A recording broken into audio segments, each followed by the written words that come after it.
Algunas de las tendencias que estamos observando en Europa y en América Latina y el Caribe en materia de regular este tema de las empresas, los derechos humanos, medio ambiente y sostenibilidad, van como en dos sentidos, ¿no? Hay una parte que es en materia de políticas públicas o de planes desde los gobiernos, digamos, que no son normativa como tal, pero que sí contribuyen al avance de estas agendas, planes nacionales de acción de empresas y derechos humanos, algunos planes de política pública sectorial, por ejemplo en algunos países en materia de minería o de energía, que incorporan la perspectiva de derechos humanos y empresas, por supuesto, y de sostenibilidad o medio ambiente.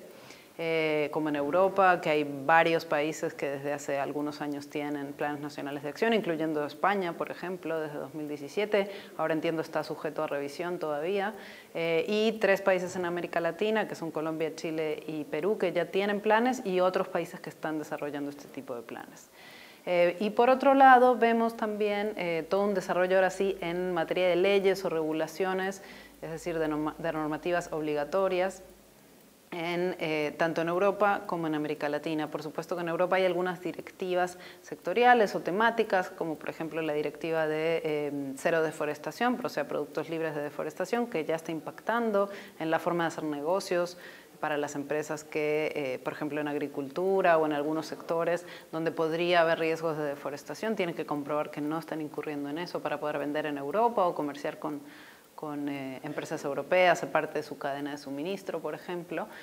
Por supuesto, algunos países que tienen como tal leyes de debida diligencia en materia de derechos humanos y empresas, como Francia de 2017, Países Bajos, Noruega, Alemania más recientemente entró en vigor en enero del 2023, y esas son leyes que están operando a nivel doméstico, pero que también permiten a personas o comunidades que han sufrido abuso empresarial pues, usar esos marcos legales aquí en Europa, ¿no?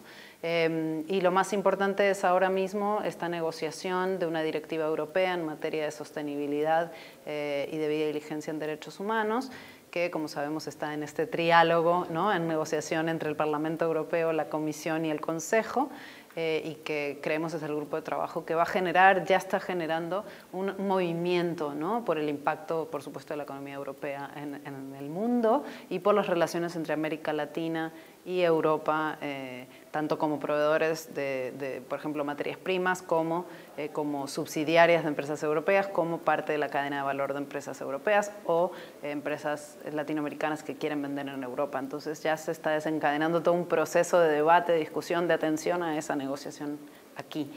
Y pues en nuestra región, en América Latina y el Caribe, también ya hay algunos debates legislativos en la materia. Por ejemplo, Brasil tiene una propuesta de ley marco de empresas y derechos humanos que va incluso un pasito más allá de pura debida diligencia como proceso, que está en el Parlamento discutiéndose. La sociedad civil peruana ha desarrollado una propuesta de ley que está presentando distintos parlamentarios o parlamentarias para que la lleven a negociación en el legislativo. La Defensoría del Pueblo en Colombia ha desarrollado también un borrador de ley de debida diligencia que tiene la facultad de presentarle al Congreso en Colombia para que se discuta allí. Y bueno, y ahí, por ejemplo, el gobierno de Chile tiene el compromiso de desarrollar esto, y pues hay interés en la región de también ir desarrollando marcos regulatorios a nivel doméstico. Encontramos que hay bastantes resistencias, pero que también la tendencia es tan fuerte y tan evidente que es como que el barco va para allá. Entonces es como, ¿me subo o no me subo al barco? Esa es como la gran pregunta que hoy en día se están haciendo las empresas, ¿no? Frente a este empuje desde la sociedad civil, desde los sindicatos, desde las comunidades históricamente afectadas por abuso empresarial, también el compromiso de los gobiernos de avanzar en estas materias, de regular la debida diligencia en materia de derechos humanos para las empresas. Creo que el sector privado, aunque se ha resistido un poco históricamente, está cada vez más subiéndose a ese barco, ¿no? Es un poco pensar en el futuro también de los mercados, con quién van a poder comerciar, dónde van a poder colocar sus productos. Yo creo que hay 2 incentivos fundamentales para el sector privado, o drivers, como se dice en inglés. Uno es el mercado, ¿no? Por supuesto. Uno son como los intereses comerciales, digo, más allá de una buena ética empresarial que es deseable y que esperamos que se vaya fortaleciendo, ¿no? Y otro tiene que ver con el tema financiero, el capital, ¿sí? Entonces creo que ahí hay 2 cuestiones muy importantes, ¿no? que hacen que las empresas se quieran subir a este barco o vean la necesidad de subirse a este barco y entonces de participar también de estos diálogos. Creo que crecientemente el sector privado se está involucrando en estos desarrollos normativos, participando en foros con los tomadores de decisiones, acercando sus perspectivas y eso es interesante. Y bueno, y luego vemos, por supuesto, que gobiernos de otras economías están, creo yo, todavía un poquito más lejos de este debate. Por ejemplo, en Estados Unidos o en Canadá todavía no se están discutiendo estos temas. En China o la India no se están discutiendo estos temas. Sí se habla de empresas y derechos humanos, pero no ya desde una perspectiva de normativa vinculante, todavía. Japón tiene una directiva para sus empresas que es más como una guía, un exhorto, una expectativa de que hagan la debida diligencia y tengan cadenas de suministro sostenibles, pero no se ha transformado en ley aún. Bueno, creo que hay siempre motivos para el optimismo. Desde el grupo de trabajo hemos notado que en estos son 12 años ya desde que se adoptaron los principios rectores de la ONU de Empresas y Derechos Humanos en 2011.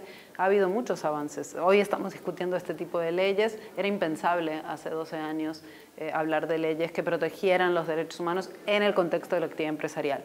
Los derechos humanos están protegidos, están garantizados en nuestras constituciones nacionales, están garantizados pues, desde la Declaración Universal de Derechos Humanos de la ONU, que este año cumple 75 años, por cierto, pero hasta hace poco no se hablaba de empresas, ¿no? De la implicación que tienen estos grandes actores poderosos del sector privado en los derechos humanos, sus responsabilidades, la necesidad de que se abstengan de hacer daño y se conduzcan con debida diligencia justamente y reparen cuando eso sucede. Entonces, el optimismo es que han cambiado las cosas, la conversación ha cambiado y creo que hay que mirar para adelante siempre con una cuota de esperanza, también una dosis fuerte de realismo y de los desafíos pendientes, pero sí vemos avances. Bueno, yo, mira, justo en el grupo de trabajo, cuando se cumplió la primera década de adopción de los principios rectores, logramos como hacer un corte de caja de esa primera década. Entonces, si pensamos en marcos temporales, yo creo que esta segunda década va a ser la década del movimiento rápido. Si no nos movemos de manera ágil en esta década, tanto en temas de cambio climático como en todas estas materias de derechos humanos y empresas, vamos a estar en problemas más graves de los que tenemos ahora mismo. Entonces, yo siempre digo que la primera década de los principios rectores de la Agenda de Empresas y Derechos Humanos fue la década fundacional, sentó los fundamentos, y ahora viene la década fundamental, la década importante para pasar a la acción. Entonces, hasta ahí puedo mirar, más adelante ya veremos.